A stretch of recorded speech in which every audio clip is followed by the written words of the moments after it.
If you guys notice, I have new seat covers. I had to get new seat covers. Well, it was about that time anyway.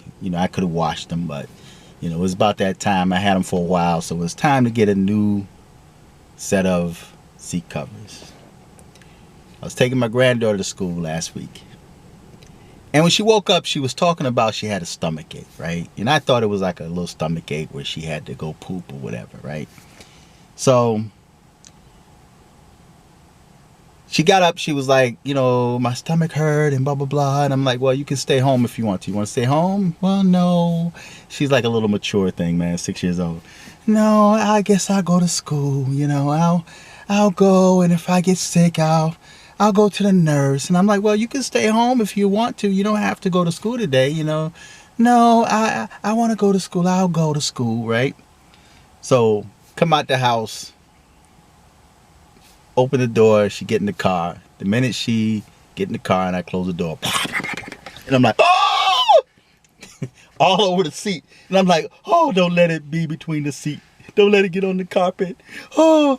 And then I had to take a breath. See, parents, you really have to be careful how you deal with children because they're real sensitive, even when they're sick. There's so-called parents out there that would discipline the child, that would beat the child, that would yell at the child for getting sick. All right? Now, she got sick and I found out she had, some hot dogs at her other grandparents' house. They gave her some hot dogs and some mac and cheese, whatever, right?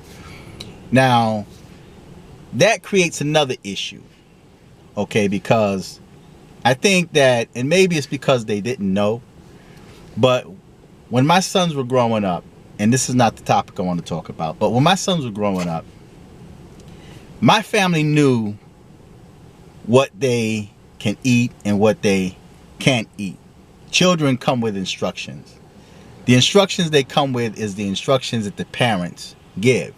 So if my sons don't eat pork, if they don't eat beef or whatever, then my family is aware of that.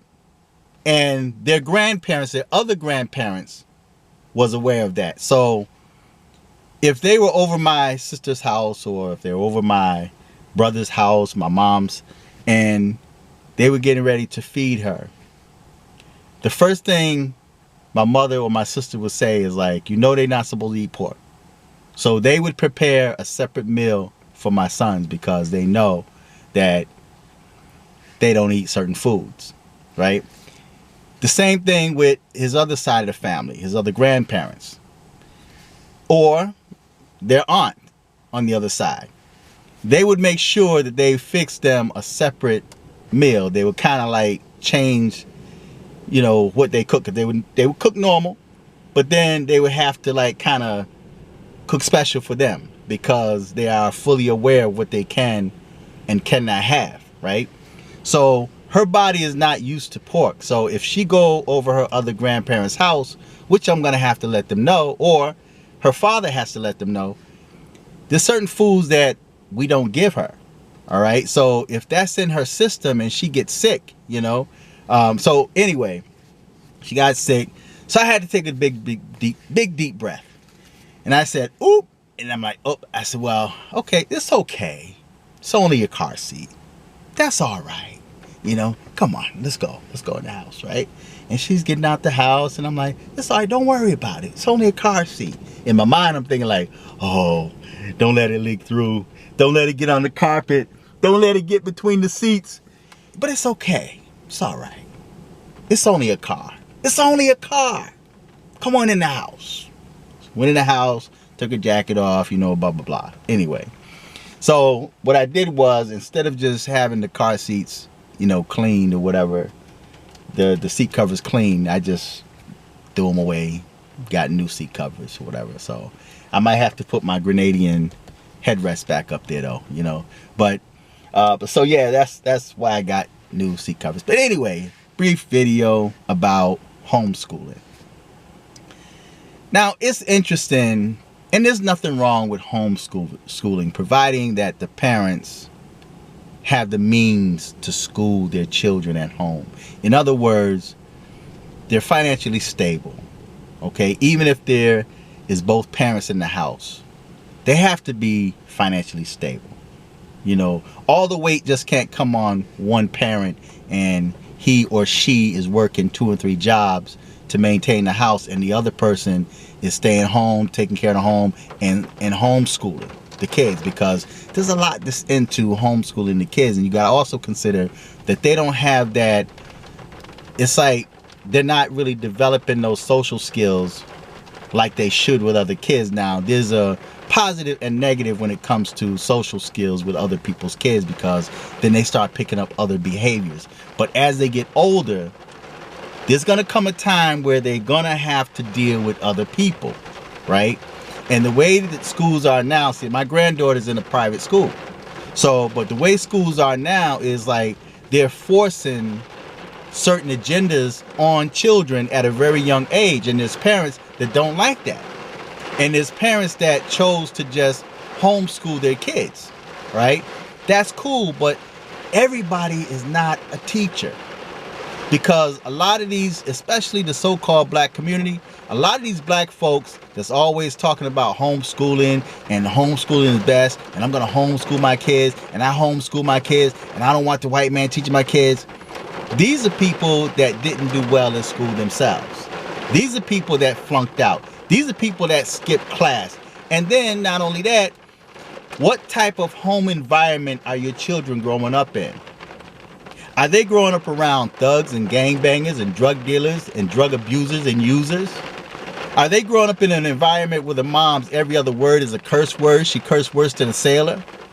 Are they growing up in an environment where the mother is violent and aggressive? And if the child misspell a word, you're going to smack them and tell them, you know, spell that word right. You know that word is supposed to be spelled a certain way, and smack. And the child is under a lot of stress and pressure. So what type of environment are you raising your children up under? So everybody is not fit for homeschooling their kids. And the best option is to allow the so-called professionals to do that. And if you're not content with the school they're in, then you have to try to fight to move them. You have to fight. Because I did that with my sons. I had to fight because the way the school systems are set up. So I ended up getting my way because as a parent, I fought for it. And you have a lot of parents, primarily in the black community, that don't fight for their kids. They give up on the fight. Now, in the scripture, it says, train a child up in the way they should go. And when they get old, they won't depart from it. Okay, so, but every parent don't train their child up in the way they should go. They train their children up to be thugs and prostitutes and twerkers,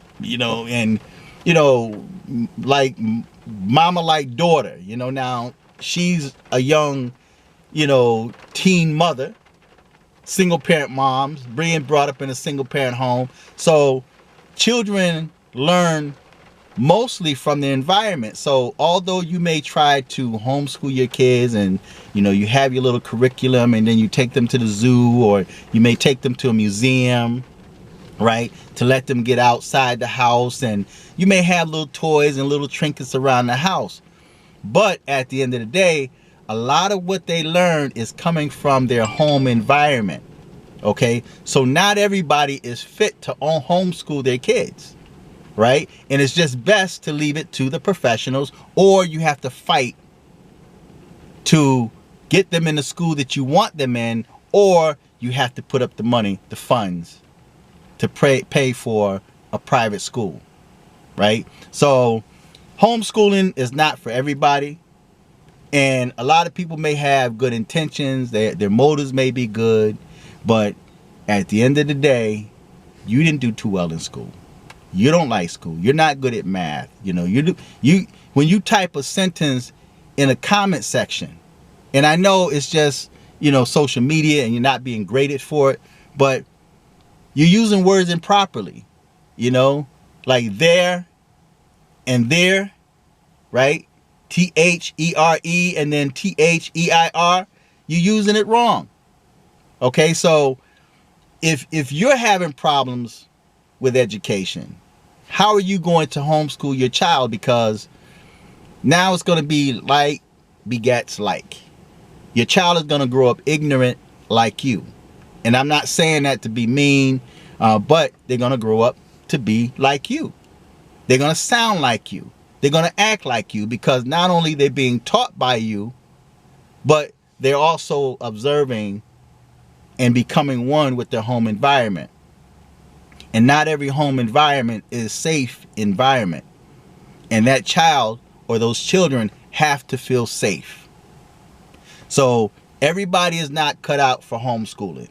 Everybody's not equipped. Not equipped for homeschooling.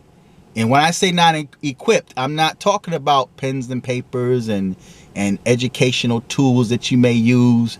Everybody's not equipped for homeschooling. So feedback, tell me what you think, subscribe, click on the Cash App button in the description box and support the channel. Until next time, I'm fearless.